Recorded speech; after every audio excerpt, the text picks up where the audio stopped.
Hi girls, today we are going to see about transformer. So transformer is a stationary device used to transform electrical power from one circuit to another without changing its frequency. That means from one circuit you are changing the power to another circuit, but the frequency remains same. So it transforms the electrical power. So here there are two types of transformers: step up transformer, step down transformer. Step up transformer means the transformer converts an alternating current with a low voltage into alternating current with a high voltage. So from low voltage to high voltage means step up transformer, whereas if high voltage to low voltage it is step down transformer. So these are the two types of transformers. Next we are going to see about construction and working of transformer. The principle of transformer is a mutual induction between two coils.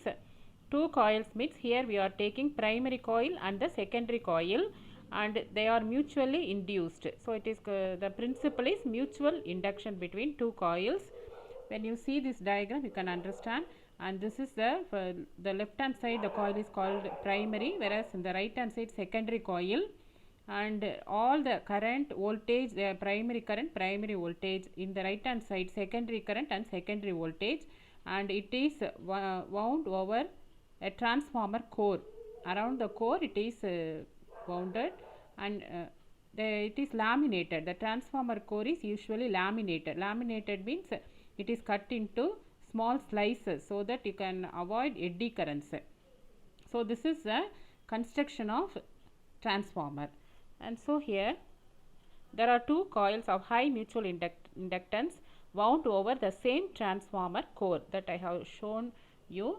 And here usually they are electrically insulated. So the primary coil should not touch the secondary coil, but magnetically linked. That means it is magnetically linked means the magnetic flux change in one coil is linked with the magnetic flux in the other coil. So we have seen about the primary coil and the secondary coil. Both the assembled set is kept in a container with a suitable medium for better insulation and cooling purpose. So this is about construction. And when you see the working, the primary coil is connected to the source of alternating voltage. That means the primary coil is given AC. So the flux will change if there is no magnetic flux leakage. If there is no leakage, then the whole of magnetic flux linked with the primary coil is linked with the secondary coil. So all the flux will be linked with the secondary coil. In such a case, the rate at which magnetic flux changes through each turn is same for both primary and secondary coils. That means the EMF induced in each turn will be the same. So what is EMF induced? EP is given by minus NP d phi b by dt. This is according to Faraday's law. Here EP means the EMF induced in primary coil, and NP number of turns in the primary coil. d phi b by dt is nothing but rate of change of magnetic flux, and this you have studied in Faraday's laws of electromagnetic induction, and the minus sign you know is due to Lenz's law. So this back EMF is equal to the voltage applied. So here voltage applied Vp is also having the same formula. Here the suffix P refers to primary coil. So because the induced EMF in secondary will also have the same frequency as that of the applied voltage. So whatever may be the changes, the frequency will remain constant. And here now we are going to see about the secondary coil. In secondary coil, the EMF induced is given by ES is equal to minus NS d phi b by dt. Here NS refers the number of turns in the secondary coil, and ES is the induced EMF. Here also the induced EMF is equal to the voltage across secondary coil, that is ES is equal to Vs. So instead of ES you can substitute Vs. Now you divide both the equations 424 and 425, then d phi b by dt get cancelled.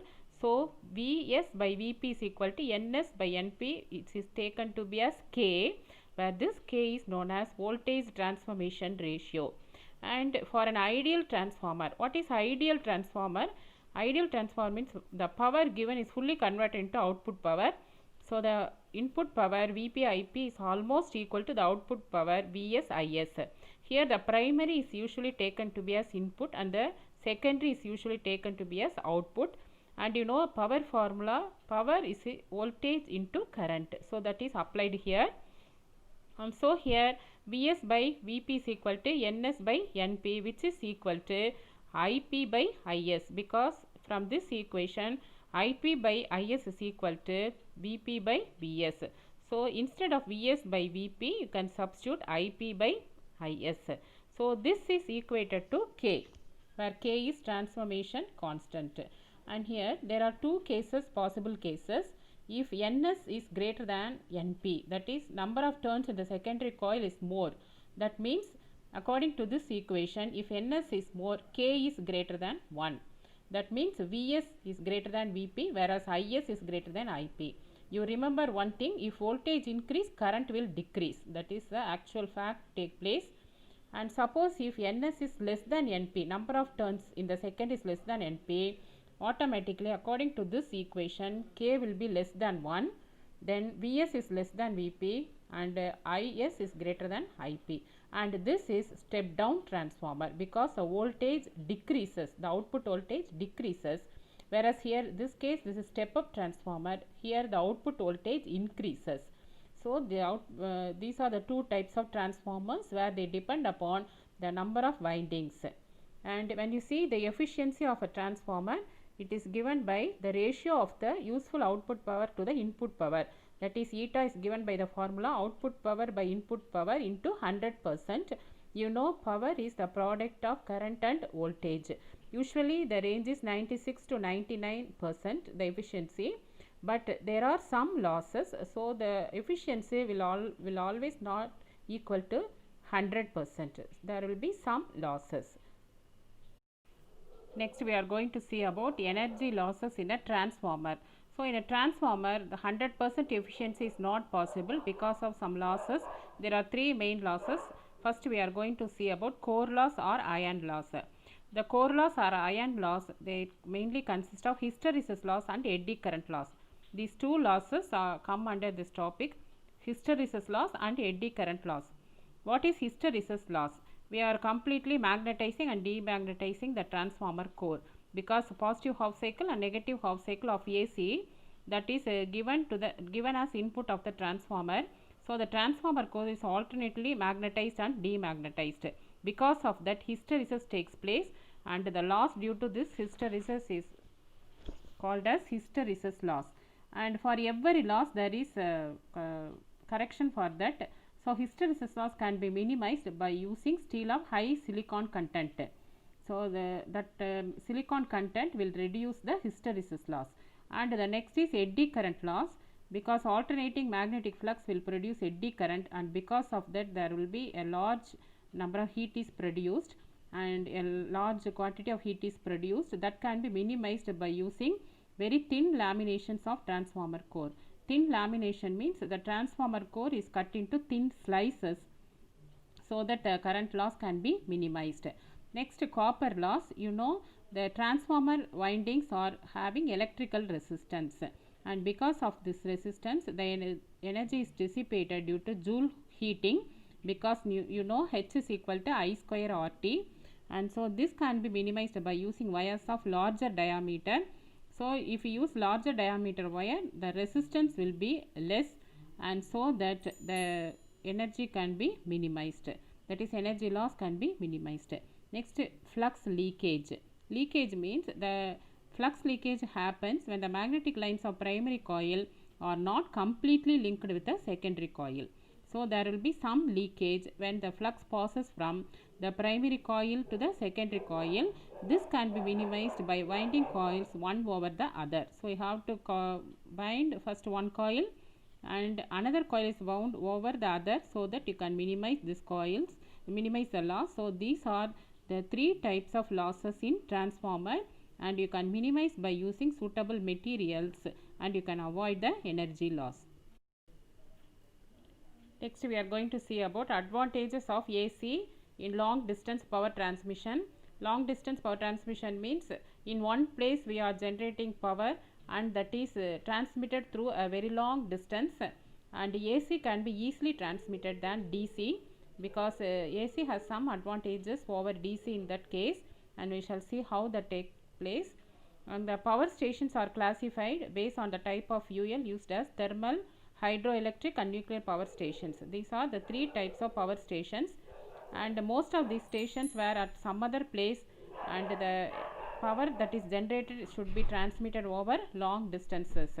And here this process is called power transmission, and we shall see now. You know the formula, H is equal to I square RT. So minimize the heat loss, we have to reduce the current and reduce the resistance, so that H is minimum, because by either reducing I or by reducing R, you can simply reduce the heat loss. And when you see this diagram, you can understand clearly. In power station, the power is generated, then it is stepped up. Stepped up means the voltage is increased, and you see the number of turns in the primary coil is less than the number of turns in the secondary coil. In this place, the number of turns in the primary coil is less, so the voltage is increased and it is transmitted. Then on reaching the receiving end, step down transformer is used, where the primary turns is more compared to the secondary turns, and so here the voltage is reduced to greater extent, and then it is supplied to the city substation. So this is at transmission end, and this is at the reception end. At the transmission end, you are having step up transformer, and at the receiving end, you are having step down transformer. So next we are going to see about this. So there you can reduce the power loss to a greater extent in this way. So when the current at high voltage, it reaches a destination without any appreciable loss. So usually the power should be sent only at a high voltage, and we shall see the illustration for that, so that you can find the difference. So here the illustration you can see now.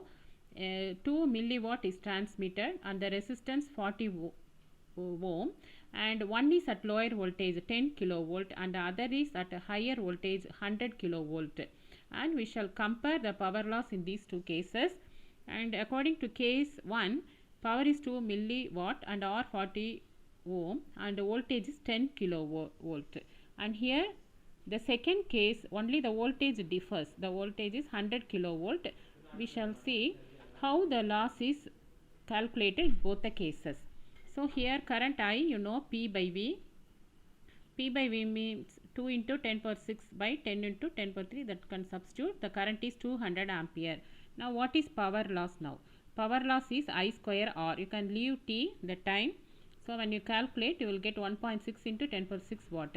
Now percentage of power loss. So actually the power transmitted is 2 into 10 power 6. In the second case, the power is 2 milliwatt and the resistance 40 ohm. V is equal to 100 kilovolt. Only the power value and the resistance value is same, whereas the voltage is different now. And here current you can calculate as P by V, which is equal to 20 ampere, and power loss I square R, that also you can calculate. And percentage of power loss is 2 into 10 power 6 is the power that is generated, and the loss is 0.016 into 10 power 6, and when you calculate the value 0.8%. Here the loss is very very less. When you compare here, when the voltage is transmitted at 10 kilovolt, the power loss is 80%. When the voltage is when the power is transmitted at voltage 100 kilovolt, the power loss is 0.8%. So which is preferable? Case 2 is preferable compared to case 1. So you can say that the electric power is transmitted at a higher voltage, the power loss is reduced to a large extent. So always the power transmitter should be at a higher voltage. This is very very important point. Next we are going to see about alternating current. Alternating current means the alternating voltage is a voltage which changes polarity at regular intervals of time, and the direction of the resulting alternating current also changes accordingly. That means the current which changes its direction at regular intervals is called alternating voltage, and the corresponding current is called as alternating current. So the polarity changes, that is the main thing. And here when you see this diagram, here the AC is given to the resistor, and initially positive and negative, the current flow is in the clockwise direction. In this diagram, the polarity is reversed, that is minus and plus gets reversed. In such a case, the current flows in anti-clockwise direction. So depending upon the polarity, the direction of current changes. So this type of current is called as alternating current or voltage. And when you see after a short time, the polarities of the source are reversed, so that current flows in anti-clockwise direction. So this current which flows in alternate directions in the circuit is called alternating current. And sinusoidal means the wave is in the form of sine wave. So it is called a sinusoidal alternating voltage. So if the waveform of alternating voltage is sine wave, then it is known as sinusoidal alternating voltage. This definition you should study. And so V is equal to Vm sin omega t, where Vm is maximum value of voltage. Sin omega t is the time angle, or you can write it as theta. Either omega t or theta, you can write it. Omega is angular frequency of the alternating voltage. So this is alternating voltage. The current is also alternating in nature, and so the relation for current is I is equal to Im sin omega t. Here also Im is the maximum current and omega is angular frequency of the alternating current. So here when you see the direction and magnitude both changes for every half cycle. So the alternating current will have positive half cycle and also negative half cycle. The direction changes, also the magnitude changes continuously. So you can see this diagram. The first diagram is a sine wave for voltage, and the second diagram is a sine wave for current. So this is sinusoidal in nature. So sinusoidal alternating voltage and sinusoidal alternating current, both are sinusoidal in nature. Next, mean or average value of AC. So when see the alternating current or voltage varies from time to time. So when you see either positive half cycle or negative half cycle, the average over a period of time will become 0. So how can you find out the mean value? That is a very difficult one, but we have there is one method to find out mean or average value of AC. That is, the magnitude of an alternating current in a circuit changes from one instant to other instant, and its direction also reverses for every half cycle. So the direction and magnitude both changes, so it is very difficult to find out the mean or average value of AC. So the mean value or average value of alternating current over one complete cycle is 0. That will become a 0. So you have to consider either a positive half cycle or a negative half cycle. So how can you define average value? The average value of alternating current is defined as the average of all values of current over a positive half cycle or a negative half cycle. So you have to take any one of the cycles and you have to find out the average. That is the method to find out average. And you know I is equal to Im sin omega t, or omega t is substituted theta. So how can you find out average value? The sum of all currents over a half cycle is given by area of the positive half cycle or negative half cycle. So I average is area of positive half cycle or negative half cycle divided by base length of half cycle. When you see this diagram, you can clearly understand this is a sine wave for current, and there is one positive half cycle and negative half cycle.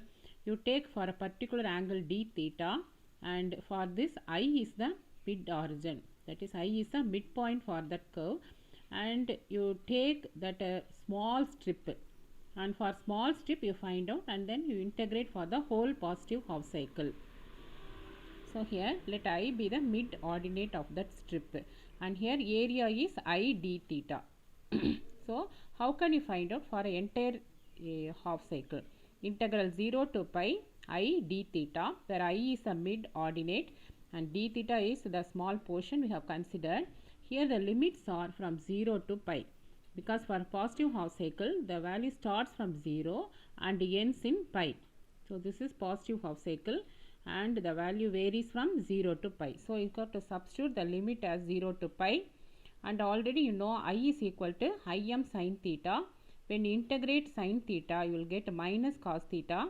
Apply upper limit minus the lower limit. Cos pi value is minus 1 and cos 0 is 1. So totally minus 2. minus and minus will become plus, so 2 Im. Im is maximum value of the current. So here what is average value? I average is given by 2 Im divided by pi, that is the base length of the half cycle. Here when you see this half cycle, the base length is pi, so you have to divide that by pi. So when you divide 2 by pi, substituting pi is equal to 3.14, you get I average is equal to 0.637 into Im, where Im is the maximum value of the current. So that is given in statement here.